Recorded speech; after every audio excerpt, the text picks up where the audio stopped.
everyone, thank you so much for joining me today. So today I have a fun project to share with you. It's a journal page that I've created for Grafix Arts, and I'll be using their mixed media disc bound journal. This is the 6x6 version. I'll also be using some frisket film, which is a low-tack masking film, and that can be used on a variety of surfaces such as paper, plastic and glass.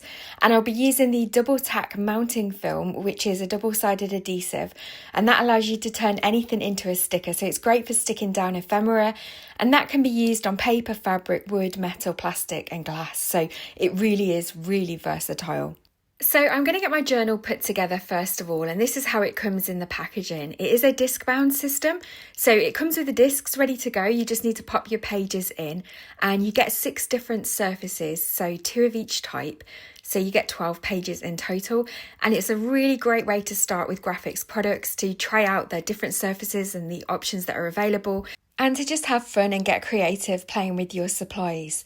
So for my journal page today, I'm going to be working on the matte Duralar, and as you can see, it is translucent, so you can see through it. But the great thing about this is that it's heat resistant, it's acid free, archival, it won't tear, it doesn't absorb moisture, and it doesn't discolour with age. So it's really versatile and great for mixed media. So first I'm going to create some stencils using the frisket film. I'm going to be using some nesting dies. So I am going to cut the sheet in half so that it fits through my Sizzix die cutting machine. Now these sheets are 9 by 12 inches, so there's plenty of material and you get 6 sheets in a pack. I've got my nesting circle dies and I've just popped those to one side on a magnet for now, just so that I don't lose any of them, and I'm just using my trimmer to cut the sheets down. Now I was just going to create some circle kind of frames, but as I was playing around with it, I decided that the off-centered circle looked better, so I ended up putting them on my cutting plate, and then I changed my mind and I moved them over slightly, and it kind of created these really fun shapes. So I've ended up with all these different sized circle stencils with that slightly off-center circle in the middle, and I really love how these look. So I just kind of laid them out on my journal page there, and then I'm just going to peel off the backing tape, and you can see that you get this really thin translucent sticker film, and that's going to create a mask for us on the matte Duralar. And I have got it on a piece of white paper as well, just to make it easier to show what I'm doing on camera, because obviously the matte Duralar is translucent, so it does make it a little bit difficult to see on the glass mat. So once I've popped all of my stencils down, I'm then going to bring in some acrylic paint. I ended up not using all of these colours, but these are just some Amsterdam acrylics that I've got in my stash. I did have a Dilutions pink there, but I ended up not using that. And the colours that I'm using are Sky Blue Light and Turquoise Green.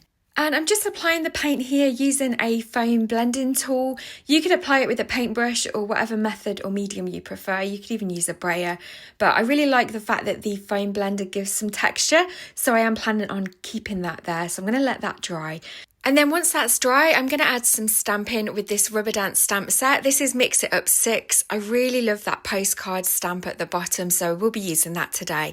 And I'm going to use some Gina K Designs dye-based inks to stamp on the acrylic paint, and it stamps beautifully. So this is a great feature with these graphics surfaces. You can just stamp with so many different mediums and get great results. So I've chosen colours of ink that will add texture to the background but be more of a tone-on-tone effect. So this is Emerald Coast, and then later on I bring in some Turquoise Sea. And this is just a great way of adding some more interest to the background but without introducing a new colour.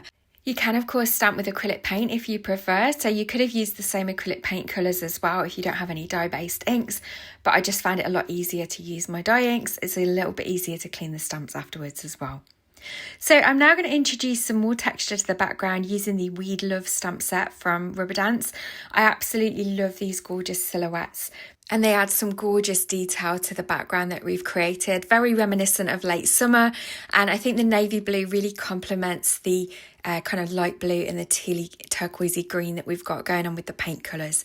I'm also going to add one of the other images as well, and I'm going to do some 2nd and 3rd generation stamping with that one so that you get that kind of shadow effect in the background as well. And then I'm going to peel off my masks. Now, you do want to be careful at this point, because if you've used some pigment ink, it won't be dry just yet, but I'm very carefully lifting that mask off because I really want to see what my background is starting to look like. I'm going to keep those masks because I think they will actually make great stickers on another journal page that I'm going to create. So I'm going to put put those to one side, and you can pop them back on the release paper as well. You could also use these again as stencils and masks, so yeah, don't throw these bits away. You'll definitely be able to use them on another project. But I absolutely love how the background is starting to look. I am going to add a little bit more texture to the background though. So I'm going to use the Marks 3 stencil from Rubber Dance, and I'm going to use some Prusian blue Phtalo paint. So again, this is kind of like a really dark navy blue, and that matches the Versafine ink really nicely as well. And again, I'm just using a fine blending tool to add that texture. Now I've got a stamped and coloured image from the Textured Birds stamp set, which I'm going to use as my focal image, but I'm going to mount some double tack to the back of it. So I'm just using my long bladed scissors here just to trim the double tack to size, and then once I've mounted it to the back of that, I can then fussy cut my image out, and then once that's fussy cut out, I'll have a sticker. So this is just a great way of attaching your ephemera or your focal images without needing to use liquid glue. So once my image is all cut out and ready to use, I'm going to just add another circle. So again, I've just die cut some black card using the same nesting circle dies with that slightly off-centered circle just to help ground my image. I wasn't sure about using the solid circle behind the bird, but I do decide that the actual open circle looks a lot better and it matches the design of the background really well. But I also want to add some stamping behind that circle as well, just to add some more interest to help ground the image. So I'm going to use that Frisket film from earlier because the circle is the right size, and then I'm going to stamp that postcard image using some black Versafine Clear ink. Peel off that Frisket film, and then I've just got that extra text in the background in black.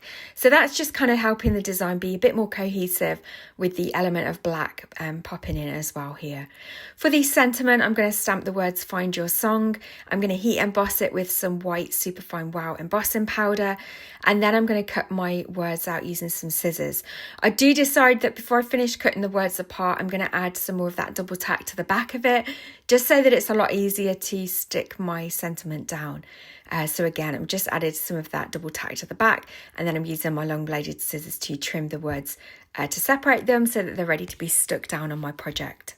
I do just want to add some more black stamping in the background, again, just to make it more cohesive and to add a bit more contrast. So I'm just going to stamp a few of these hearts, again, from the Textured Birds 2 stamp set from Rubber Dance. And I'm also going to add some more of those number stamps from the Mix It Up 6 stamp set. And then I do decide to bring in a postmark from the Mix It Up 5 stamp set. Again, because the postmark is a circle design, it worked really well with the circles that we've already got in the background and just really brought the design all together. Once I'd done all my stamping and I was happy with it, I'm then going to stick down all the rest of the elements to my page. So I'm using some liquid glue on the back of that circle, and then I'm going to peel off the backing tape of the double tack from the sentiments and also the bird, and I can just stick those down straight away. The same with the bird, I can just peel off the backing tape and then stick that down. I did decide that I didn't want the tail overhanging the page. I want it to fit nicely inside the journal, so that's what I've done there. And then that is the finished journal page today. So I really hope that you've enjoyed this project. Don't forget to check out the Grafix website at www.grafixarts.com, where you can find lots more inspiration and information about their products. As always, please don't forget to hit the thumbs up button if you've enjoyed this tutorial. Leave me a comment, let me know what you think of this journal page. Don't forget to subscribe to my channel as well if you'd like to see more from me, and I'll look forward to seeing you in the next video. Take care.